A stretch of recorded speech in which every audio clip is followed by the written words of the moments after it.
Me 107.1 in Tamale and beyond. We're live on W93.5 in Wa and beyond.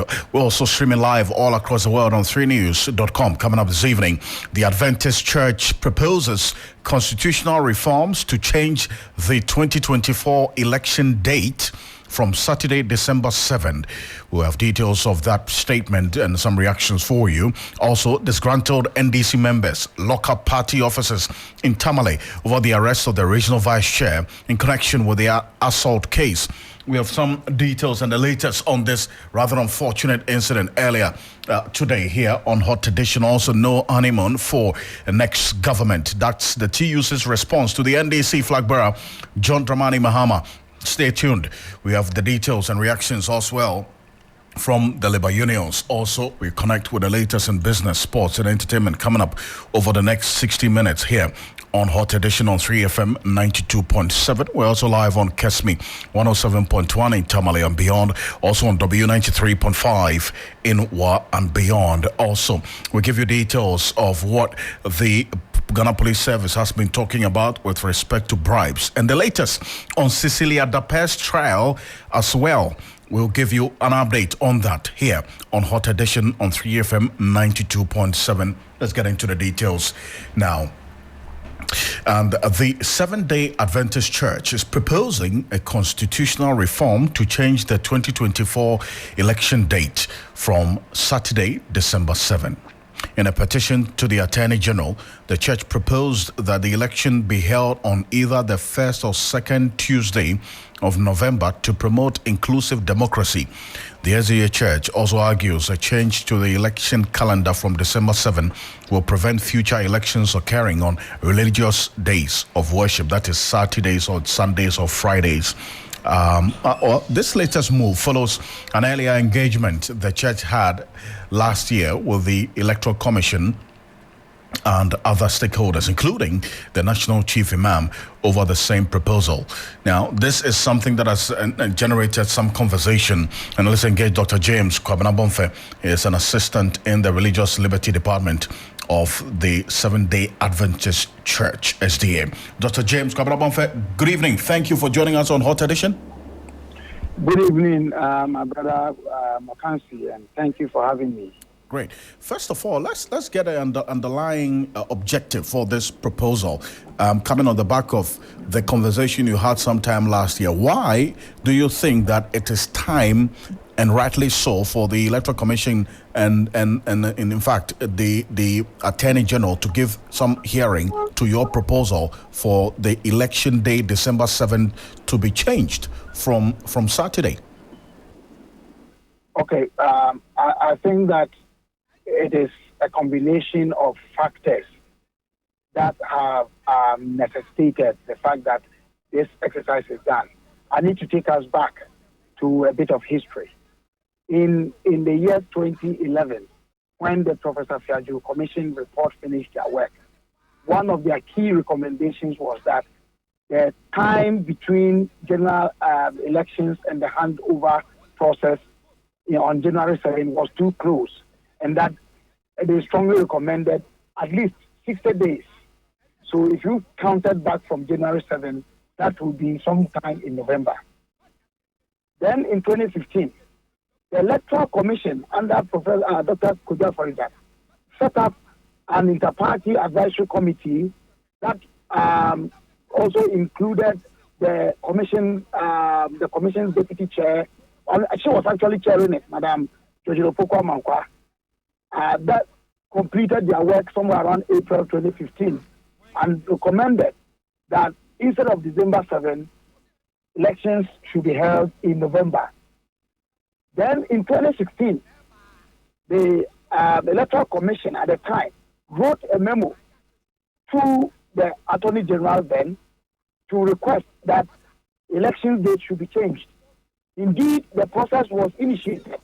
They went through the first and second reading. It was at the second reading stage that the numbers that were needed to allow the process to continue did not gather. They needed 2/3.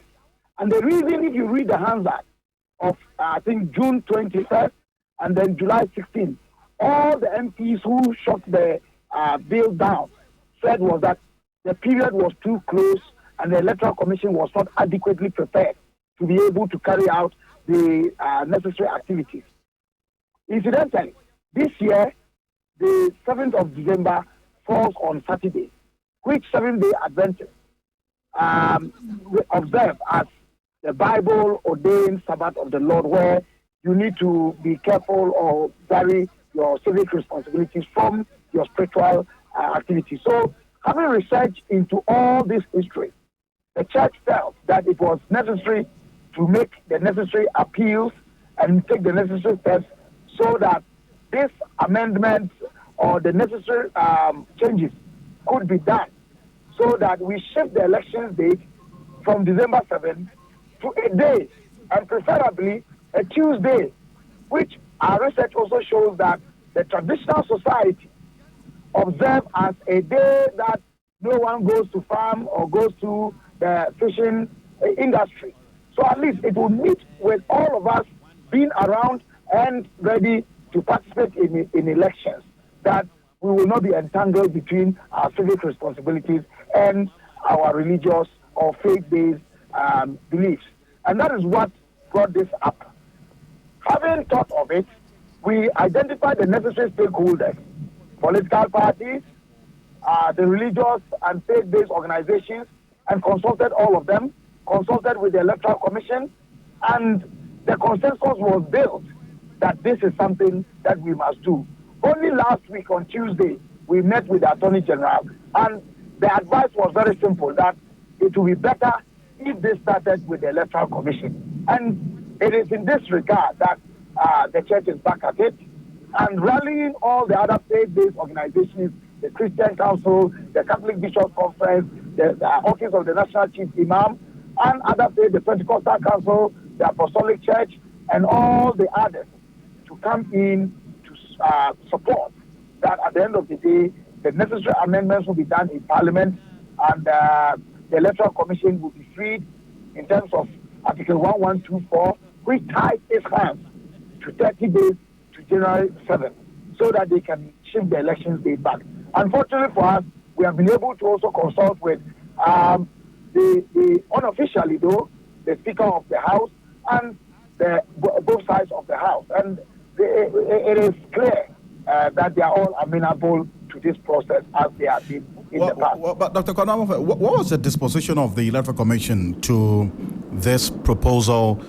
That is when you met them, to this proposal to change. The Electoral Commission said, the Electoral Commission, as a commission that met us, indicated to us that it was an idea that was worth pursuing, and that they will take into consideration the necessary steps that will require that such an activity take place. So we saw their readiness to buy into the idea that we were selling, and we are hoping that the necessary steps will be taken. Don't forget that the document I referred to as the Electoral Reform Committee document of 2015 was an Electoral Commission document.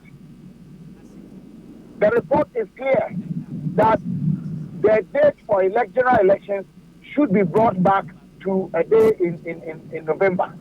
And indeed, the bill that went to Parliament during the debate, some were even suggested that it should be the first Monday of November. What we are suggesting is that a day that will be inclusive and accommodating and embracing will be a Tuesday. And there's a history to by-elections that are held on Tuesday across the country, having been well patronized than most of the days. I see, you talk about, the emphasis on the inclusivity of the approach, because one of the reactions, and I think now you've given some clarity to that position, the reaction that came when you first issued a statement earlier today was that if it has to be just about the SDA because you have your religious activities or your church service on Saturday, and so if the election is going to be on Saturday, then it has to be moved, then other religious groupings would also, make those demands if it's on a Sunday or on a Friday. But then with the weekday as well, there are challenges, that people face, because if it's about inclusivity, there are people who would also go to work, or people who would also be engaged in other activities as well on a Tuesday. How about that? Well, our proposal is not just about the SDA. if you follow our conversations, what we have said is that our research showed that in 1996, the elections day fell on Saturday. When it happened that way in 2008 and 2012, it happened on a Sunday and a Friday respectively. And if this year it is falling on a Saturday, 2036 and 2040, it will recur. It will fall on a Sunday and a Friday again. And our research indicates that those religious or worship days are such that if you look at the statistics, the outcomes, the turnout of voters is often on a decline comparatively. And so it is not just about SDA. We could have just limited it to SDA, but we saw that, yes, this year it's falling on a Saturday, but is it possible that we can include other interests so that it is not just about the selfish interests of the SDA church, but the other interests and also the national exercise that has been conducted in the past? The Constitutional Review Commission's recommendation that there should be 60 days between the elections and the handing over was done in 2011. The Electoral Reform Committee's recommendation that elections should be shifted to November was done in 2015. It had nothing to do with the day in terms of being a Saturday or a Friday. They were talking about period of transition. And here is the case that we find a converging interest. So we are marrying all of them together and suggesting that as a country, let's do this thing once and for all in the interest of all of us. That is it. Well, so beyond this statement, what's going to be the next step by the church? Well, we met with the AG last week. We are meeting with the Electoral Commission again, and I believe that the NDC we consulted, there was consensus built. The MPP we met, there was consensus built. The CPP we met, consensus was built. PNC we met, consensus was built. So the major political parties at IPAC have been consulted. The religious and faith-based organizations, as I've alluded to in the past, we have also been in conversations with them. And there's consensus around this, that this is the way to go.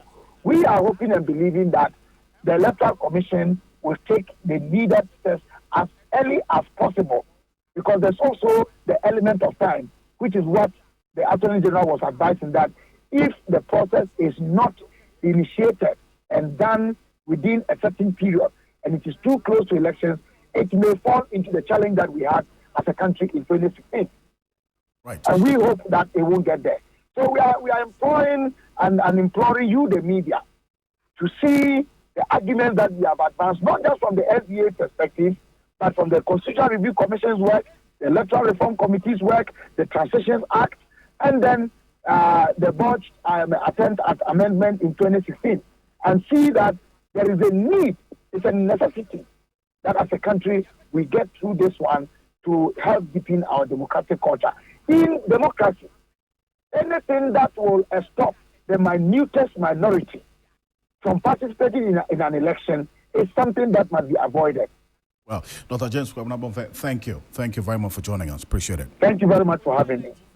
Dr. James Kwabena-Bonfe is an assistant in the Religious Liberty Department of the Seventh-day Adventist Church, that's the SDA. So if you just joined us here on Hot Edition on 3FM 92.7, we're live on Kesmi 107.1 in Tamale and beyond, also on W93.5 in Wa and beyond. The Seventh-day Adventist Church, that's the SDA, is making a strong case for an amendment to the December 7 elections. Now, the church, in separate petitions, first to the Electoral Commission, is saying the elections would have to be moved from the conventional December 7 date, because that date falls on a Saturday, which will conflict with the Sabbath of the SDA Church, a holiday dedicated to the worship of God for the SDA Church. Now, the church says the first or second Tuesday of December will be more convenient to promote inclusive democracy. So if you go on our Facebook page at 3FM927 right now, you'll see the full details of that statement from the SDA Church on this matter, and that's what Dr. James Kwabena-Bonfe has been speaking to. But let's go into the courts now, because the Accra High Court has adjourned the hearing of a case involving former Sanitation Minister Cecilia Abnadapa to Thursday, January 25, 2024. Now, the case is related to the former minister's reported failure to declare her income and property to the Office of the Special Prosecutor. Now, additionally, the OSP's application to confirm the freezing and seizure orders regarding the bank accounts and assets at Cecilia Dapa's home has also been adjourned to January 25. Now, on October 10, 2023, if you recall, Cecilia Dapa's lawyers also filed an injunction application against the special prosecutor. Per the court documents, the lawyers said if the OSP is not restrained, the former minister will suffer irreparable damage. Now, here's what has happened. This court, according to what we monitored earlier today, the application filed by Cecilia Dapa and her husband, Daniel Osekufo, is being heard by the Human Rights Court sitting in Accra. Now, the case, which was filed against the special prosecutor to restrain the office from continuing to freeze Madam Cecilia Dapa's accounts and seizing cash recovered from their residence, has also been adjourned to February 1, 2024. Now, if you're new to this, that's for the uninitiated. Two house helps who worked with Cecilia Dapa and her husband Daniel Osekufo are facing charges for allegedly stealing monies and items worth millions of cedis from the couple's residence at Abelinkpe here in Accra.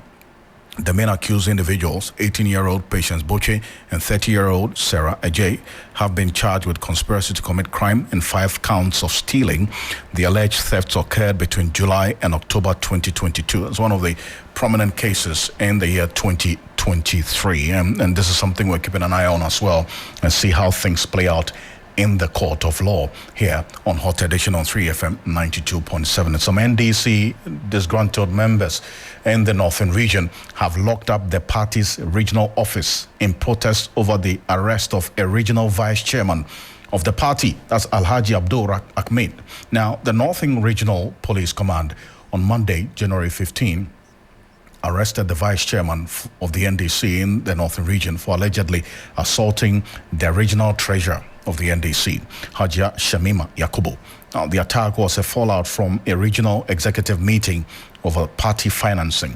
Now, the NDC youth, numbering over 100, stormed the party offices and put them under lock and key. Now, a timely intervention by the Ghana Police Service prevented the situation from getting out of control. Leader of the NDC, Bewa Youth, that's Yakubu Haruna, spoke to 3FM about the actions earlier today. Don't make any mistake by saying they are going to either sanction or suspend Alhaji Bewa. Then we'll let them know that Tamale belongs to we the Tamalinians. It is because of the party we are here. And it's because we love the party, that's why we are here. There's no assurance that when the party comes to power, we are going to get anything. We've been in the party for a number of times. I've never gotten anything. Yeah, we are in the party, just because of the love we have for the party. So what they are doing, in fact, it is not going to be good for the party within the region.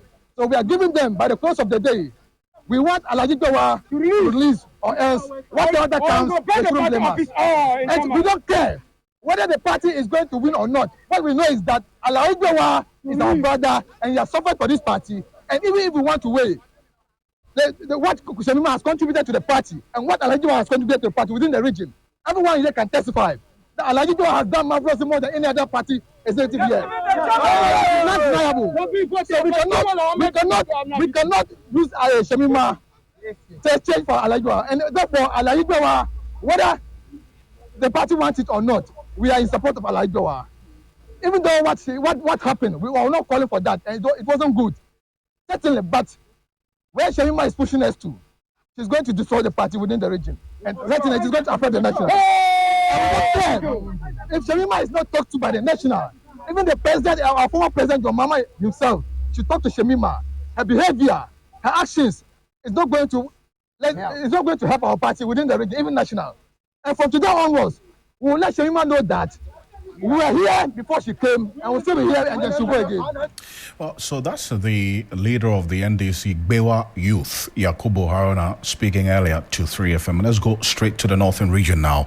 And our Northern regional correspondent, Christopher Marco, is connecting with us. Chris, now bring us up to speed with the developments in the region as we speak. What is the latest from the regional executives of the NDC regarding the position of the Bewa Youth that we just heard? Yes, so Alfred, the NDC front in the region is sharply divided into camps as we speak. From what the youth have been saying earlier, it signifies that the one faction is in support of whatever that is happening, calling for the culprit or the perpetrator to be brought to book. And this youth are also saying that from the look at things and how things are going, it means that if action is not taken for the first vice chairman to be released from police custody, then it means that the matter is going to travel a long distance and he'll be taken to court. And if he gets to court, then it means that things will get out of hand. So their agitation is that the leadership of the party, the flag bearer of the party, together with national executives, will ensure that the matter is taken out of the police and settled at the party level. That is what they are saying. They are also saying that whatever contribution that Shamima has made to the party, it does not even go any level with the first vice chairman's contribution. Now, party executives, regional executives are not commenting on this matter because of the seriousness that this matter is getting to, because it has taken a different dimension from the national level. Shamima is a staunch supporter of former President John Dramani Mahama, and she's associating herself with the first vice chairman, national first vice chairman, that is Sofo Azoka, and it is believed that the other executives, especially the first vice chairman, is a staunch follower of the former minority leader Haruna Idris. So currently the trend this matter is taking has to do with the Haruna faction and the John Mahama faction. That is what this whole issue is turning into, Alfred, as we speak. And we understand there's a crunch meeting ongoing as we speak on this matter. Have you picked the information to that effect? Yes, there is a meeting ongoing, and we understand that the party secretary has also been summoned to Accra, and he's expected to leave first thing tomorrow morning to Accra because of this particular incident. Now, this group are also saying that they are going to lock up all constituency officers within the greater Tamale enclave. That is to say Tamale North, Tamale South, Tamale Central, Tamale Sadnargu constituency. They are going to lock all the officers if by close of day today the first vice chairman is not released. Now, there is also an information I'm picking that the other faction is also preparing to also issue a press statement tomorrow. That is supporters of John Mahama, and that is to mean Shamima. They are also preparing to release a statement tomorrow. I see, and before I let you go, the threats that the Igbewa youth issued about, voting against the party or defecting and so on, has the executives, any of them, spoken about this? Yes, so like I said, the executives have decided not to comment on this particular matter because of the trend it is taking as stands. Now, the Youth India agitation earlier today condemned the actions of the first vice chairman, and so that is what the leadership have also been saying over the period. They have also condemned the act and have indicated that they will want the party structure to address this matter. They will prefer the matter taken out of the police and addressed in-house, and that is why this crunch meeting is taking place. They are looking at ways of which they can talk to Shamima to at least take the matter out of the police and for the matter to be settled within the party level. That is what they are considering now. But the threats coming from the youth, someone close to Shamima has told me that the threats coming from the youth is so much that she cannot risk it, and she would want to see this matter settled at the courts. Christopher, appreciate you. Thank you so much. Christopher Marcon is our Northern and Savannah regional correspondent, giving us updates on the situation there in the Northern region with respect to the NDC. This is Hot Edition on 3FM 92.7. We're also live on Kesme 107.1 in Tamale and beyond, also on W93.5 in Wa and beyond. Now, still staying with the NDC, the Trade Union Congress is saying that workers will make their demands despite the plea by the flag bearer of the NDC, John Dramani Mahama. According to the TUC, politicians have contributed to the collapse of the economy, and any plea by the former president for workers to make reasonable demands will not be accepted. Former President John Mahama has pleaded with Labour to be reasonable in its demands. He cited the economy and the challenges and was of the view that in case he becomes president, Labour should not make excessive demands. But first, I'm going to take a listen to the flag bearer of the NDC. And I'll plead with the teachers' unions that in 2025, inshallah, after we take over, we will show you the books and the finances of this country. And you realize the harm that the MPP administration has done to Ghana's economy. This country is broke. And so we would beg you that when we come into office, give us a bit of a honeymoon. Let's put things in place so that we can bring the economy back on its feet. And when we have done that, we can accede to your demands again. And that's why I'm being very measured. Well, so that's John Mahama there. Now, Deputy Secretary General of the TUC, Joshua Ansah, who spoke to our Labour correspondent, Daniel Poko in Accra, however, disagrees, and he says that Labour will make their demands regardless of this plea by John Dramani Mahama.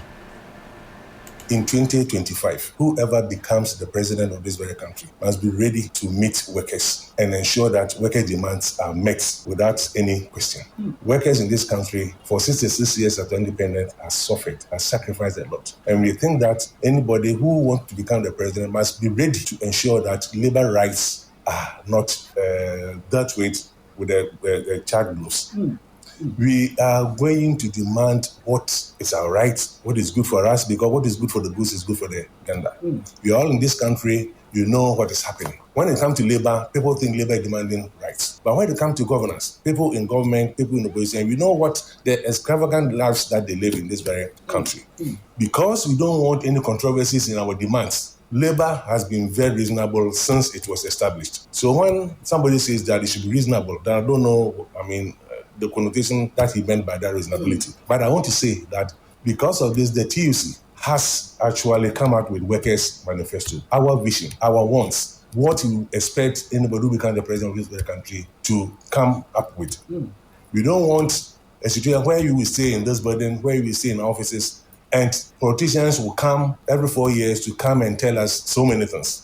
The moment they assume office, they forget that they have even met with the workers and they have told them something. And at that time, they are empowered, so what can you do? So this time around, Labour thought it wise to come up with its own manifesto, our vision for this country and our vision for workers. So if you are a candidate and you want to become a president, you must be wary and know what is in our manifesto. We have said it without mentioning words that any manifesto that contradicts, that is not falling in line, that does not align with the TUC or Workers' Manifesto, it will be very difficult for us to actually have a smooth running of this very country. Right. Because labor rights must be joked with. So, comrade, if President Mahama is saying that he is pleading for us not to be demanding too much, we have already given him a copy of our manifesto. I will beg of him to read it page by page and know what workers want. Oh, so that's the Deputy Secretary General of the TUC, Joshua Ansah, there. This is Hot Edition, and also on this particular issue, we've just got responses from the University of Ghana, UTAG, also labor unions beginning to assert their commitment to providing relief and flexibility to the next government, but under a specific condition.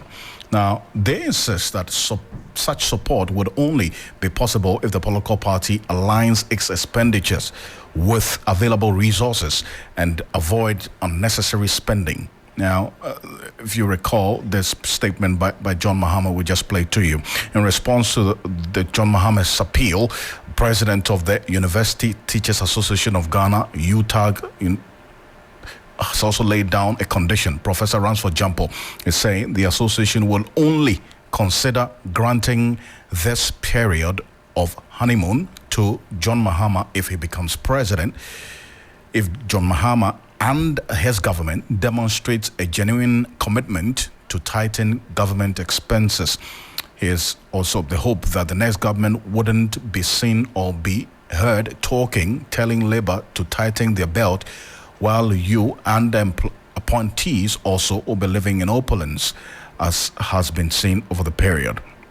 So that's been some reactions by the Labour unions to this appeal by John Dramani Mahama. It's live here on Hot Edition on 3FM 92.7. Some 29 minutes to the top of the hour, 6 p.m. A new report by ActionAid International shows climate-wrecking firms make billions in surplus profits. 36 top companies in the fossil fuels and financial sector, often funding fossils, also made over $420 billion in windfall profits in the 24 months preceding July 2023. Now, according to the report that we have a copy of, a tax of 90% on these windfall profits could generate as much as $382 billion in revenue, an amount that could be spent on public services such as education or climate actions, according to the report. ActionAid is therefore calling for urgent introduction of windfall profit taxes. Now, let's get a bit further into this, and the country director of ActionAid Ghana, John Nkol, is joining us. Thank you so much for joining us here on Hot Edition. You talk about windfall profits on companies that you describe as climate-wrecking firms. Now, in which sectors can we find all these climate-wrecking firms in this country?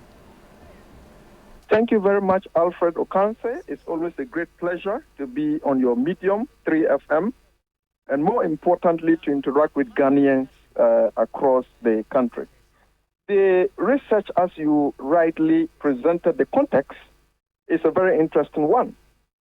We are building on this research because we had conducted the Fund the Future campaign, where we conducted research that pointed to the fact that about 97% of countries in advanced countries that are debt-ridden are in that situation partly because of climate change vulnerabilities.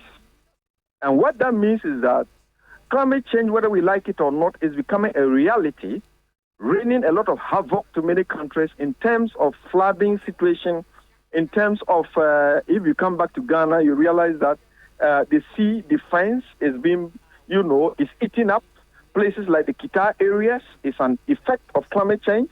We are looking more in terms of northern Ghana, where we have the periodic flooding of the White Volta, destroying lives and properties, is an example of climate change. We talk about Kenya, the famine, and so on. And so, what we are looking at is to advocate for a reduction, and if you like, stopping of fossil fuel exploration. I know this is a debatable issue because it's one of the low-hanging fruits that many countries would usually use to rake in foreign exchange for development. But if you measure that against the consequences, the effect on the earth, and the fact that life is being threatened, we are moving a second phase of the research to then draw the connection between the fact that most of these companies are into the hydrocarbons exploration subsector, which we call fossil fuel. So we talk of petroleum and so on and so forth. We also talk about industrial agriculture, where large acreage of land, plantation agriculture, where we use a lot of heavy machinery, where we use huge quantities and volume of pesticides and chemical fertilizer for production, and to point out the fact that the consequences of that is hazardous. And therefore, there's the need for us to invest in organic agriculture and also help to reduce the debt overhang that is on many developing countries. And therefore, in this second research, we are tracing to find out what is the quantum of profits that these companies are making. And interestingly, I say it's interesting because they are raking in what we call windfall profits. That is a bumper, profit, to the extent that we have calculated in our analysis, even adding 20% to take care of inflation and other external shocks on their profit margins before the windfall profits, and we realize that a lot of colossal sums of money is coming to these companies. And who are these companies? We talk about companies in the petroleum exploration subsector. We are talking about banks that are funding or that are bankers pumping in huge resources. In the last research, we soon realized, to our surprise, that over $3 billion were being pumped on an annual basis into petroleum exploration. And so you ask yourself the question, in terms of increasing and reconstructing poor countries like Ghana by changing their productive patterns, ensuring that as a country with agriculture as our mainstay, what is the level of investment into the agriculture subsector? And therefore, there's a need for government to identify these companies that are raking in huge profit. I know tax analysis is sometimes being frowned upon because of how tax resources are used. But we are making the point that it is a progressive measure to tax those who can pay, to tax those who are making windfall, so that government can raise the necessary revenue, reduce, this penchant of borrowing all the time, and then invest in productive sectors such as the public services, education, health, agriculture. We also make the point that because climate change is devastating, government need to invest in, adaptation agriculture. Government need to invest in ensuring the communities that are plundered by climate change effects, such as the Kita areas that I spoke about, such as the northern areas of the Bagre, the white vault that I spoke about, northeast, upper east, are compensated. And this is why we think that this research is a clarion call on not only government to reconsider its taxation policy, but also we, the civil society, you, the media, religious authorities, traditional authorities. We need to put pressure on our public, officials, such as our MPs, to rethink the practice of taxation, where we are constantly looking at increasing value-added tax, which is a low-hanging fruit, as opposed to look at progressive taxation, in which the rich who can pay more are taxed, so that resources are shared, and so that we bear the burden of national reconstruction in a way that the investment can be put in social protection, in a way that the investment can be put in agricultural productivity. And we emphasize that because it employs majority of Ghanaians in the agricultural value chain. I see, but in the sectors that you mentioned, and I've had conversations with a number of the representatives of these sectors, they continue to make the case that they are already overburdened with the taxes that they're having to pay. You talk about petroleum, the mining, and then also banking. The banking sector, for instance. If you're talking about introducing windfall profit taxes, correct, are you also balancing it out with the already existing tax burdens that these sectors are already carrying? Fantastic. And that even takes us into another dimension of the debate. First, we argue that taxation has to be progressive, and we stand firmly by that. So what that means is that any tax that is targeted at profits wherein the payers can pay with little effect, as opposed to the poor who are already facing vulnerabilities, being taxed, we go for the progressive taxation because the companies can pay. But where the taxes has become nuisance taxes, or they are overburdened by the taxes, it is an issue for government to reconsider. That's why we are calling for a comprehensive overhaul of our taxation policy to ensure that we are focusing a lot more in taxing progressive areas people can pay, so we rechannel those resources to areas that the resources are more needed. So, for example, we talk about education. There's a national debate as to how our education can be funded. There's a national debate that funding in terms of the agriculture sector, in line with the captive, policies, are being underfunded. And so how do we raise the resources? It has to be raised from where this rainfall, and in this our discussion, we think that it is fair because if you look at global taxation policy, it is only fair to even tax about 90% of windfall tax, so you rechannel those resources into adaptation agriculture, into mitigation effects. You recall that Ghana is implementing, the tree planting as a mechanism to address climate change effects. That is laudable. We emphasize that. But there's a need for government to rechannel a lot more resources in the agriculture sector to address issues of the overutilization of chemicals. That is also hazardous, not only to the environment, but it affects our own health and well-being.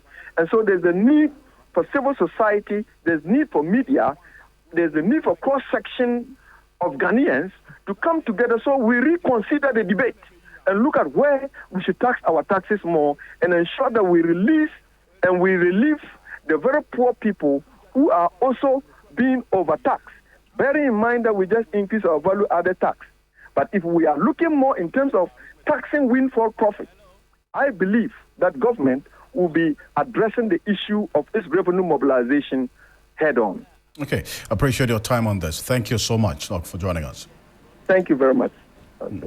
That's John Nkwa, who is the country director of the Action Aid Ghana, joining us with his thoughts on this matter. But another year, more endless rounds of job search for a lot of the graduates across the tertiary institutions. Finding a job is often a top priority for many when the year starts, with many stories on crushing rejections, but also stories of hope about some found the very true calling in the jobs that they are getting. Now, in the following report, Judith Brown explores the aspirations of job seekers and their prospects this year. Youth unemployment is no doubt one of Ghana's biggest challenges. According to the Ghana Statistical Service, unemployment rate in the second quarter of 2022 stood at 13.9%.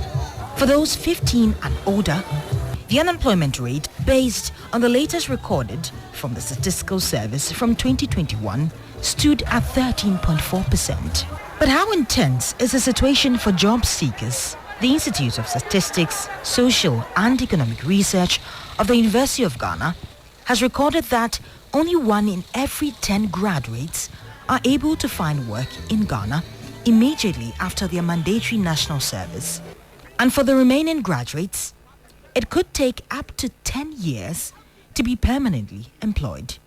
The statistics are grim, and the tales of years of struggles of those affected by it harrowing.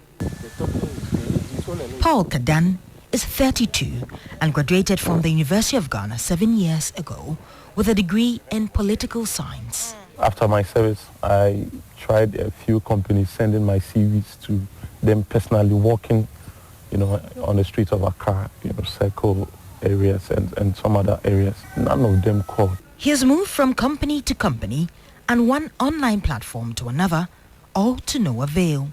In addition to that, the pressure from home is immense. And so, he decided to create his own opportunities. During the funeral, the monies I received as donations, I thought it wise not to just spend it, but to get myself a camera to start something. Sometimes some people who are close to you, they will still approach you and then say, oh, be trying with me, just take this for me. And then I will give you something. Then that's something, it's like hand to mouth. You can't save, you can't pay bills, you can't nothing. And he's not the only one who switched careers after not being able to find work related to his degree. Meet Gideon Nsia, a trained registered nurse who completed school a year ago. We do not have any hope now that we are going to be employed because nursing is a hierarchy. So 2019 year batch that completed at home, 2020 year batch at home, and I completed in 2021, and I'm home. Sadly, hopes of getting work in his field have proven futile, and so he's resorted to teaching. Oxygen, chlorine, sodium, magnesium, aluminum, silicon phosphorus. My colleagues out there knows the kind of stress we go through at home. where your family knows that you are a graduate, maybe physician or graduate nurse, and you are still at home. That's why some of us decide to find something to do to be able to at least fend for ourselves. Paul and Gideon are only two amongst millions of Ghanaian youth who are dealing with myriads of challenges as a result of joblessness. Career coach Antoinette Jan says that the youth are not making enough use of networking opportunities. That's that report with my colleague Judith Brown. It's still live here on Hot Edition. We're live on Kesme 107.1. Right after this quick break, Michael Obudu is standing by with the latest in the world of business. If you dare to have your thoughts, if you're unafraid of being expressive, do you long for a space where your mind can roam free? Tune in every Thursday from 9 p.m. on 3FM 92.7. Uncensored with Stephanie Benson, where the night is as limitless as your imagination.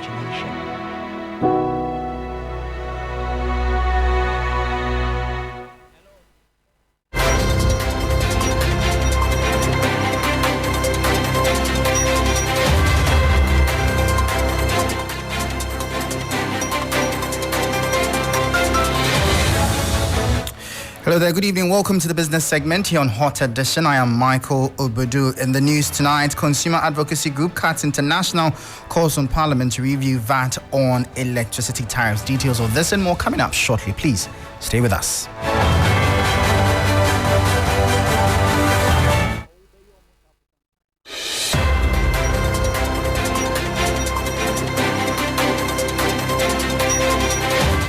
Well, thank you for staying with us. Straight into our top story now. Consumer Advocacy Group, CATS International, is calling on the Energy Minister and Parliament to review the VAT rate introduced on electricity tariffs for some consumers in the country.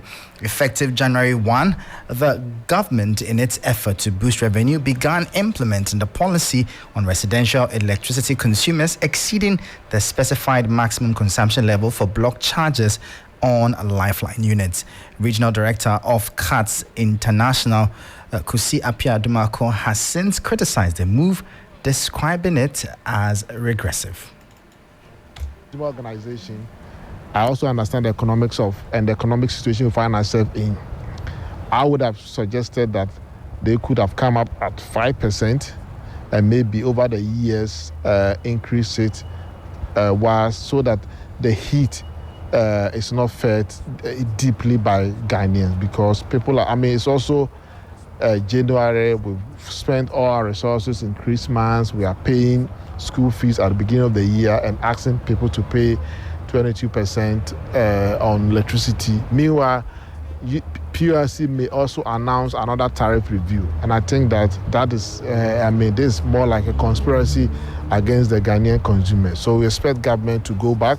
Of course, this is an act of parliament, and so if the minister wants any review, they may have to go to parliament to be able to bring the rate down to a level that Ghanaian consumers would be able to afford.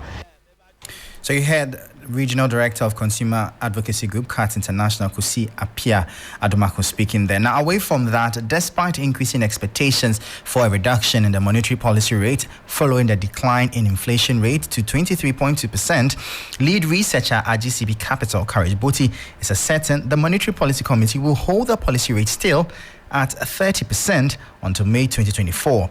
He cites risk of potential election year overspending and the possible effect of challenges in the Middle East on crude prices as reasons for his accession. My colleague Menu Afu has the rest of the story. The significant reduction in inflation last year has raised hopes of potential reduction in the policy rate during the next Monetary Policy Committee meeting.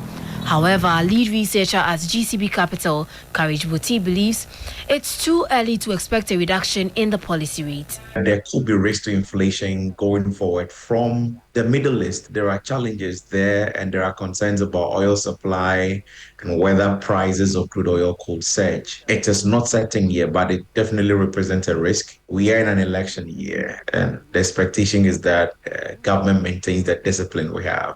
But if things go the way we've known governments do to do in election years, that is definitely a risk to inflation from the demand side. Courage Boti argues that the Monetary Policy Committee needs to ensure that inflation is sustainably on a path of decline before it can resume reduction in the key lending rate.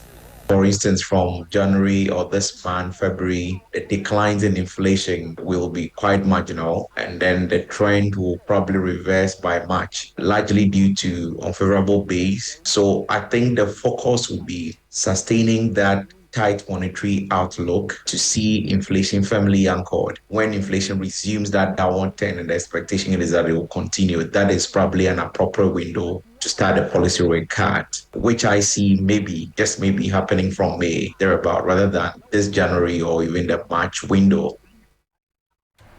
So that was Courage Boti. He's the lead researcher at GCB Capital, and in that report by my colleague Menu Afo. Let's turn our attention now to the international front as Volkswagen's overtook Tesla in electric vehicle sales in the German market in 2023, according to registration data from the country's Motor Transport Authority, KBA, released on Tuesday. Around 70,600 all-electric Volkswagen vehicles were newly registered in Germany in 2023, according to the KBA, an increase of 11.7% compared with the previous year. Registrations of new Tesla vehicles, meanwhile, dropped by 9% compared to 2022 and lagged in second place behind VW with 63,700 vehicle sales. Well, that will be all for today's edition of Hot Edition. For more business stories, please check out our website 3news.com. And Michael Lobudu, thank you for listening. As always, please stay safe. Up next is sports, and Billy is here.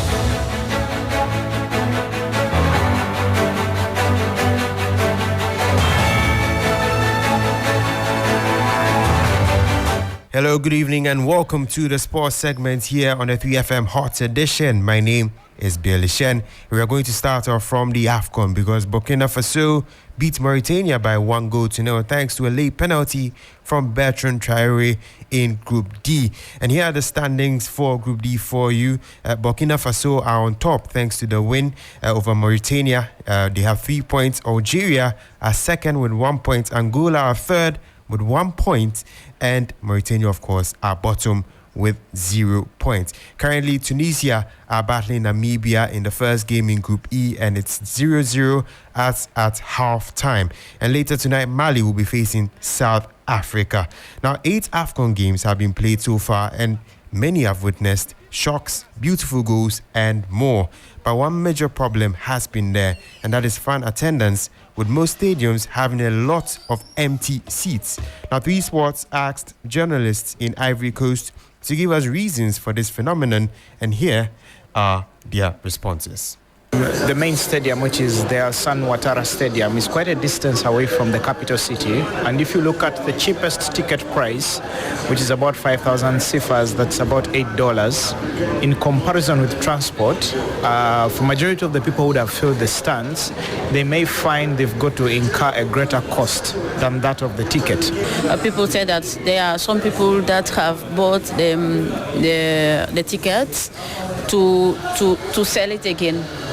And they have increased the price, okay? And people refuse to buy. One thing is quite clear, that the indigents actually are not so happy with the fact that the ticket sale is overly concentrated online.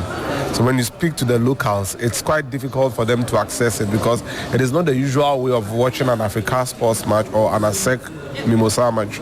So the means of accessing the tickets is quite problematic for them. Honestly speaking, I don't think the attendance is very poor if you compare to the previous Africa Cup of Nations we've always had. For me, the only disappointment is the opening game. In a 60,000 capacity Cedar Stadium, I thought that stadium should have been full to capacity, especially because it was Ivory Coast playing. But we had only 36,000 spectators that showed up. I thought that was a little bit disappointing. Yeah, those are journalists from Ivory Coast about the attendance issue in the 2023 AFCON. Before I do go, Jose Mourinho has been sacked as Roma manager and has been replaced by club's former captain, Daniele De Rossi. Now, Mourinho took over in May 2021 and led Roma to the Europa Conference League title a year later and the Europa League final in 2023. That brings an end to the sports segment here on the 3FM Hot Edition. My name is Bill Lishen, and up next is entertainment with Akofa.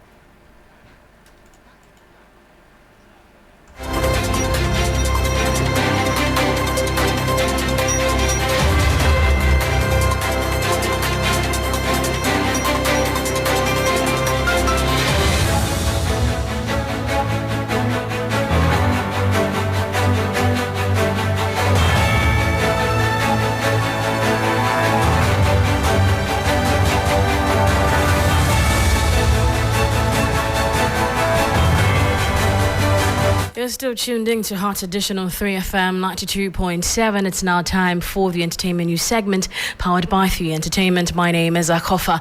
Award-winning gospel musician Diana Hamilton has released her single of the year. The 2021 VGMA Artist of the Year winner has been speaking about the inspiration behind the new release, The Doing of the Lord. The Doing of the Lord. So it's a theme for this year's Awake Experience of Diana Hamilton. Okay. And so if you're coming for the event, you know we're going to lift that song. And I wanted everyone to join in and make it an anthem. What is the doing of the Lord in your life? Hi!